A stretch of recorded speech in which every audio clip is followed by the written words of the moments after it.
O sea, el judaísmo jamás, nunca fue solo escritura. Esto se va a poner feo. Round one.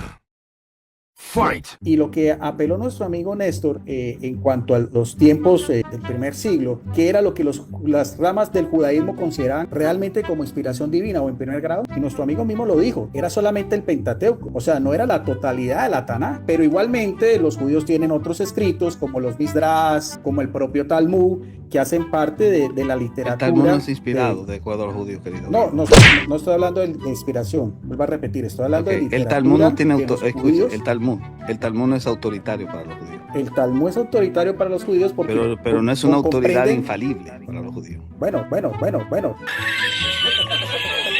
Vuelvo a repetir, lo que consideraban como escritura sagrada era solamente el Pentateuco. ¿Dónde dejas a los Neví y los Ketubim? Revelación progresiva. Sí, pero no tiene la misma autoridad del Pentateuco, la Torá. ¿Qué es la escritura? Norma de fe y conducta infalible, la única. Si tú tienes la Torá y la Torá se convierte en la regla, en la norma de fe y conducta para evaluar a los contemporáneos de Isaías, e Isaías utiliza la Torá para evaluarlos a ellos, la pregunta del $1.000.000 es, ¿cómo llamamos a eso? Sola escritura. Te voy a hacer dos preguntas, si posible. La primera pregunta, si el principio que sirve también como ejercicio midrásico, como principio, como axioma para ejercicio midrásico, de darle vueltas a la Torah porque todo está en ella, ese principio que está indicando que no puede haber otras fuentes más que en la Torah porque todo está en ella, eso puedes identificarlo como sola escritura, ¿sí o no? No, porque también estaban los Misdrash y los Mishnás que también eran importantes para los judíos para esa época. Recuérdate, de hecho el mismo Jesucristo...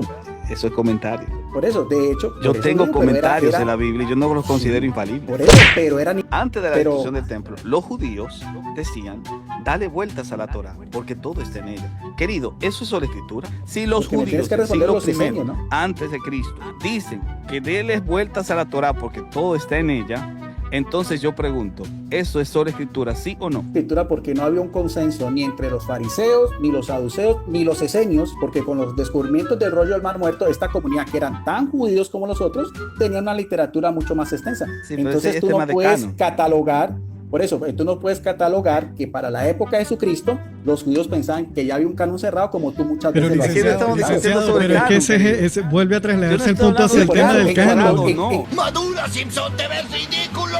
Moisés escribió el Pentateuco, a menos que tú creas como los liberales que el Pentateuco fue escrito más de 800, 900, 1000 años después de Moisés. No, yo creo que Moisés fue testigo de lo que vio. No, yo creo que Moisés escribió. ¿Qué? Cuando Moisés. ¿Qué? Es un argumento muy liberal que dice que el Moisés no escribió el Pentateuco, sino que el Pentateuco se escribió siglos después, como por más de 5 autores diferentes. Ahí es, ¿por qué no? ¿Por qué es tan diferente Génesis 1 con Génesis 2? Si es la misma inspiración divina, porque son dos relatos completamente diferentes. Sencillo, por eso te lo explico así sencillamente. Mira, Génesis 1 es un poema, escucha. Génesis 1 es una poesía, Génesis 2 es la narración. Por supuesto que tú tienes dos textos que tienen dos géneros diferentes. Todo el libro de Génesis está construido en base a Toledot, en base a genealogías. Las genealogías son libros, porque te lo dice, libro de la genealogía de Adán. Esto quiere decir que cada tribu conservaba su genealogía. Moisés consultó documentos escritos. ¿Sabe lo que hizo Moisés? Inspirado por Dios, le creó una Toledot a los cielos y la tierra. Esa Toledot es el capítulo 1, mientras que el capítulo 2 es la narración de lo que expresó poéticamente.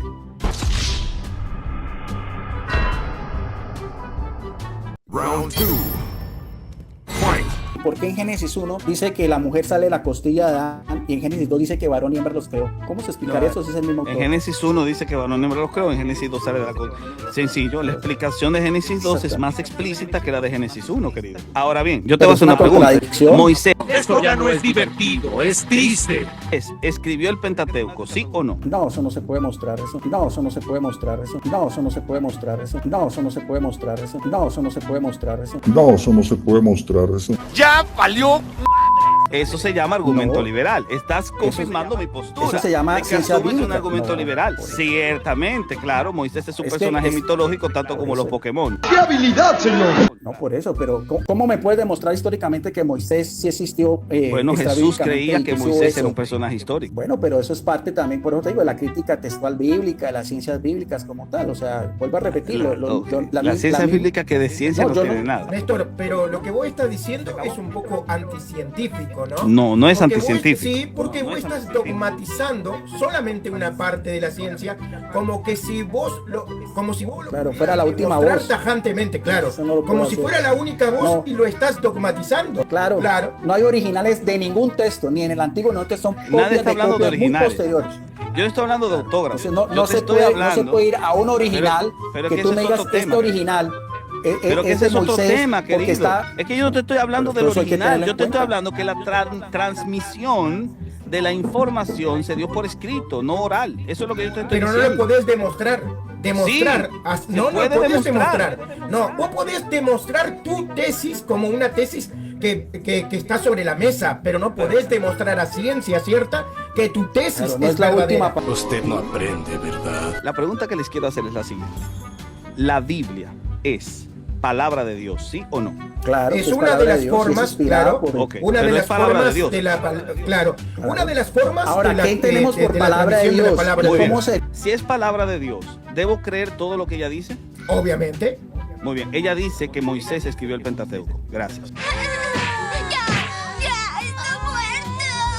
Tengo una pregunta. ¿Moisés pudo escribir su propia muerte? ¿No ves que estás diciendo un disparate? Ustedes saben distinguir entre el escritor y el editor. Ustedes saben distinguir eso, ¿verdad? Ya la Biblia presupone que Moisés lo escribió. Si Moisés lo escribió, entonces es obvio que el Pentateuco tiene una fase original escrita por Moisés. La edición se descubre revisando el texto, porque es imposible que Moisés escribiese su muerte, pero sí le escribió un editor final. Igual que Juan, el Evangelio de Juan, los últimos 2 versículos del Evangelio de Juan no lo escribió el apóstol Juan, un editor final. ¿Por qué? Porque el Evangelio de Juan también fue editado, porque las palabras finales de Juan, versos 33 y 34, si mal no me acuerdo, de Juan 21, dicen, este es el discípulo de quien que da testimonio y nosotros creemos que su testimonio es verdadero. Nosotros creemos, en Juan 21 implica que al final el Evangelio fue editado por otra gente. Entonces, señores, es lógica del texto, simplemente leer la palabra, ir a la palabra para que ella misma te diga que fue editada.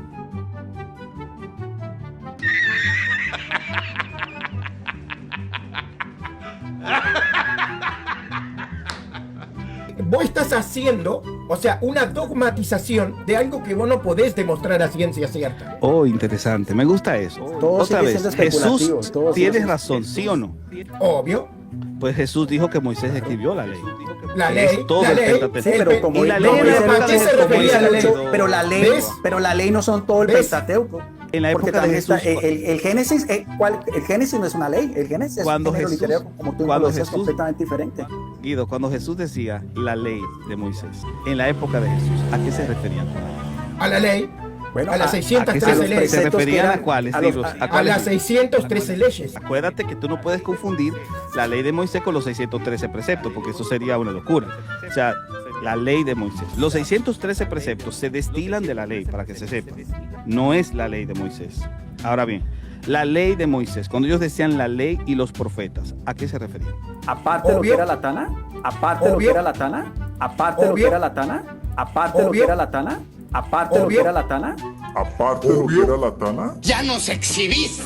Entonces, la ley, en palabras de ustedes, en la época de Cristo eran los 5 libros de Moisés. Caramba, ¿de qué estoy diciendo? No, pero, a ver, eso es lo la que ley, vos, no se estaba eso es refiriendo a lo los que 5 libros de vos, Moisés. a ver. No lo he visto yo. Ustedes acaban de decirlo con... Cuando se les cita 2 Timoteo 3:16, dicen, pero escritura ahí es el Antiguo Testamento. Y pareciera como que ellos en esa respuesta inconscientemente están reconociendo que hay un Antiguo Testamento en la época de Pablo. Entonces me estás reconociendo el Antiguo Testamento en el siglo I, cuando Pablo le estaba escribiendo a Timoteo. Esa es la inconsistencia de la apologética católico-romana debatiendo sobre este tema. Ok, pero mostrame. ¿Te muestre qué? Antiguo Testamento. El Antiguo Testamento. Pero eso no fui yo que lo dice, eso son ustedes que lo dicen debatiendo con uno. De hecho, tú lo dijiste en el debate conmigo, Lucho. Claro, pero esos son ustedes que lo dicen, no soy yo. Lo dijiste en el debate conmigo, Lucho, o sea. estudian las escrituras, examinan las escrituras, porque ustedes creen que de ella depende la vida. Jesucristo no está mandando a los fariseos a estudiar, porque ellos, como doctores de la Biblia, de la Torá, del Antiguo Testamento, del Antiguo Testamento, del Antiguo Testamento, del Antiguo Testamento, del Antiguo Testamento, del Antiguo Testamento. Hoy está bien ser menso, pero ¿por qué llegar al abuso? ¿Por qué ese afán de romper récord?